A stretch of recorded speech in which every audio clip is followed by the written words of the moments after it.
My dear student, मैं आज आप लोगों को इलेक्ट्रिक फील्ड का पार्ट 2 बताने जा रहा हूँ, जिसमें परावैद्युतांक किसे कहते हैं। तो परावैद्युतांक का मतलब होता है किसी माध्यम की विद्युतशीलता तथा निर्वात की विद्युतशीलता के अनुपात को परावैद्युतांक कहते हैं। मतलब क्या, किसी माध्यम की विद्युतशीलता एप्सिलॉन तथा निर्वात की विद्युतशीलता एप्सिलॉन नॉट के अनुपात को क्या कहते हैं, परावैद्युतांक कहते हैं। परावैद्युतांक को के से प्रदर्शित करते हैं, K equal to epsilon upon epsilon naught, K equal to epsilon upon epsilon naught. परावैद्युतांक एक क्या है, विमाहीन राशि है। परावैद्युतांक एक विमाहीन राशि है। विमाहीन, इसका कोई ना मात्रक होता है और ना ही विमा होती है। एप्सिलॉन नॉट का मात्रक, एप्सिलॉन नॉट मतलब निर्वात की विद्युतशीलता का मात्रक कैसे निकालेंगे। जो कूलाम का नियम बताया था, F equal to 1/4 epsilon naught Q1 Q2 upon R square, जिससे हमने एप्सिलॉन नॉट इक्वल टू 75 का निकाला है, Q1 Q2 अपान 4 FR स्क्वायर। जो Q क्या है, आवेश है, तो Q1 Q2 तो मतलब क्या हो जाएगा, कूलाम स्क्वायर। 4 नियतांक हो गए। F क्या है, बल है, बल का मात्रक न्यूटन होता है, और दूरी का मात्रक क्या होता है, मीटर, तो मीटर स्क्वायर, तो मीटर स्क्वायर हो गया। ठीक, फिर क्या, एप्सिलॉन नॉट की विमा, एप्सिलॉन नॉट की विमा क्या होगी, तो मतलब क्या हो जाएगा, ऊपर कूलाम की विमा बटे बल की विमा इनटू दूरी की विमा, दूरी मीटर स्क्वायर। तो कूलाम, जो कूलाम आवेश की विमा क्या होती है, AT, तो ये कूलाम स्क्वायर है, तो A2T2। सदैव विमा को हम बड़े कोष्ठक के अंदर रखते हैं, और बल की ML T-2 और दूरी की L2। ठीक, फिर A2T2 ML3T-2, ये L2 है, ये L है, गुणा में घाती क्या होती हैं, जुड़ती हैं, ये L1 और L2 L3 हो गया। फिर एप्सिलॉन नॉट की विमा टोटल सॉल्व करके आई M-1 L-3 T4A2, ये एप्सिलॉन नॉट की विमा आ गई।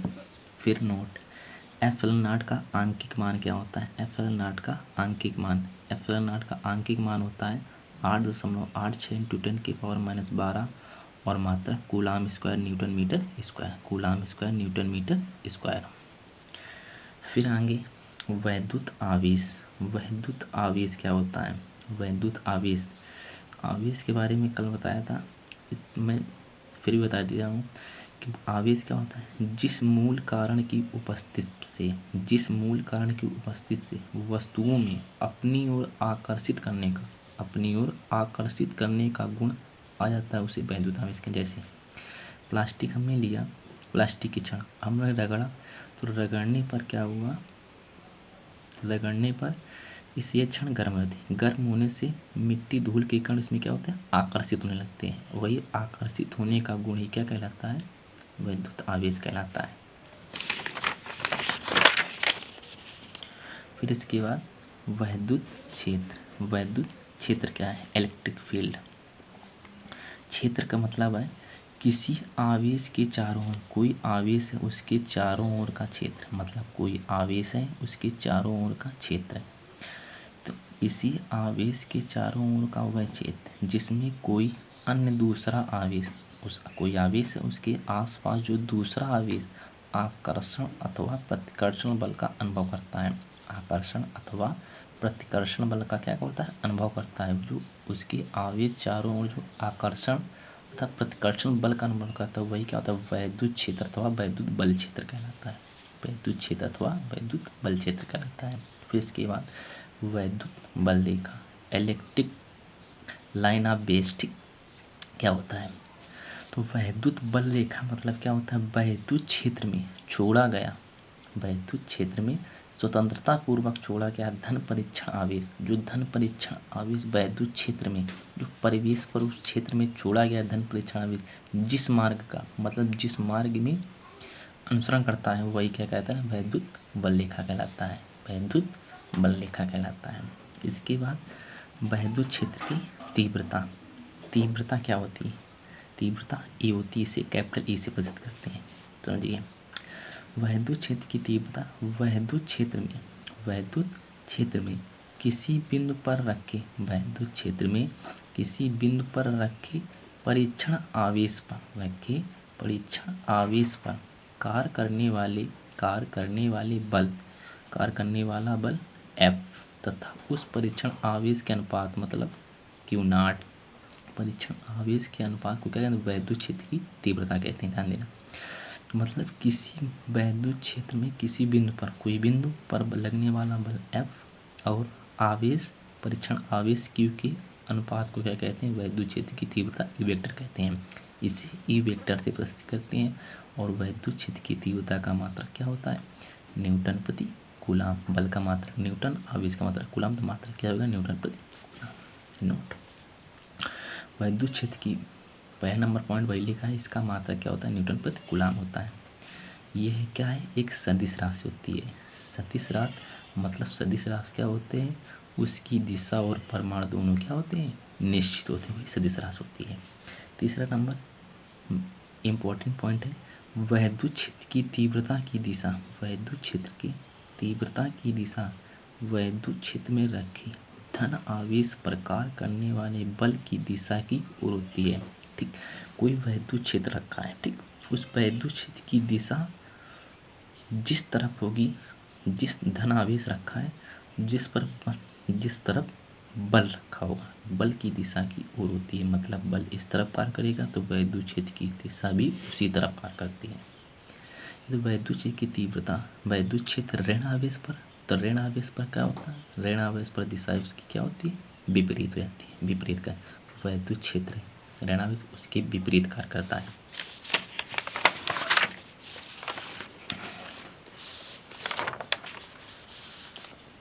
अब क्या, वैद्युत क्षेत्र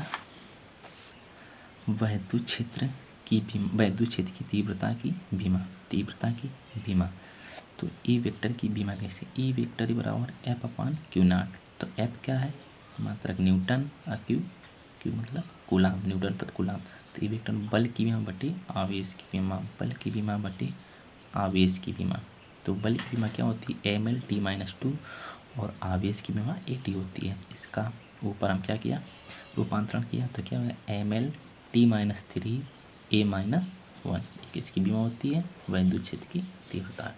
अब अगला डेरिवेशन है, किसी बिंदु आवेश के कारण उत्पन्न वैद्युत क्षेत्र की तीव्रता के लिए व्यंजक। मतलब किसी बिंदु आवेश के कारण उत्पन्न वैद्युत क्षेत्र की तीव्रता के लिए व्यंजक।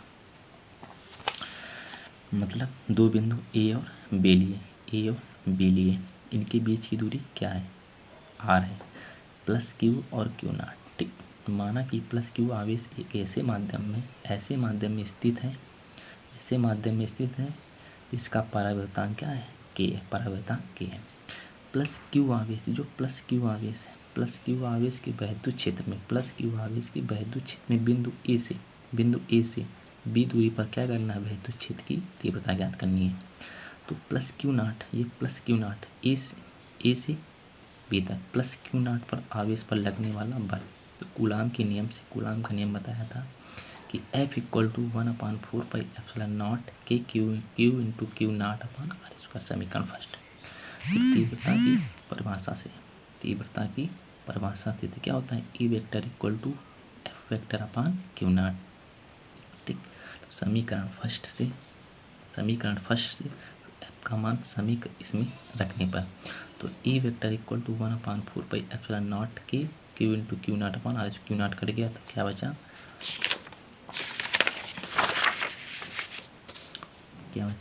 E = 1/4πε0 × Q/r²। मात्रा क्या है? न्यूटन प्रति कूलाम।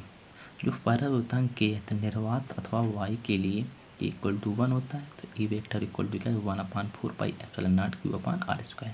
जहाँ 1/4πε0 का मान क्या होता है? 9 × 10⁹ न्यूटन मीटर स्क्वायर प्रति कूलाम स्क्वायर। इसकी जगह मान रख दिया गया, तो ई वेक्टर = आ गया 9 × 10⁹ Q/r² न्यूटन प्रति कूलाम वैद्युत क्षेत्र की तीव्रता के लिए मात्रक। अभी समझ में नहीं आया होगा, दोबारा बता रहे हैं, ध्यान देना।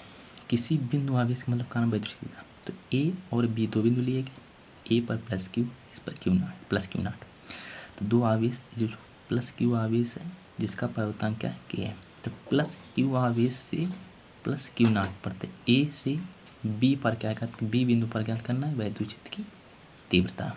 तो क्या हुआ, तो प्लस क्यू से क्यू नॉट पर लगने वाला बल, जो लगने वाला बल कूलाम के नियम से क्या हो गया, F = 1/4πε0 Q into Q naught upon R, इसका समीकरण फर्स्ट माना। फिर वैद्युत क्षेत्र की तीव्रता की परिभाषा से क्या होता है, E vector equal to F/Q0। फिर क्या, समीकरण फर्स्ट से F का मान रखने पर इसमें, तो क्या रखा, तो ये मान रख दिया, तो क्यू नॉट कट गया। तो फिर क्या आया, E वेक्टर इक्वल टू 1/4πε0 के Q/r² न्यूटन प्रति कूलाम। फिर तो के पर होता है निर्वात व वायु के लिए क्या, के इक्वल टू 1 होता है, तो E vector equal to 1/4πε0 Q/r², जहाँ 1/4πε0 का मान क्या होता है, 9 × 10⁹ न्यूटन मीटर स्क्वायर प्रति कूलाम स्क्वायर, ये मान रख दिया गया। तो E वेक्टर इक्वल टू आ गया 9 × 10⁹ Q/r² न्यूटन प्रति कूलाम। ये क्या होता है, किसी बिंदु आवेश के कारण वैद्युत क्षेत्र की तीव्रता के लिए व्यंजक। मेरा नेक्स्ट वीडियो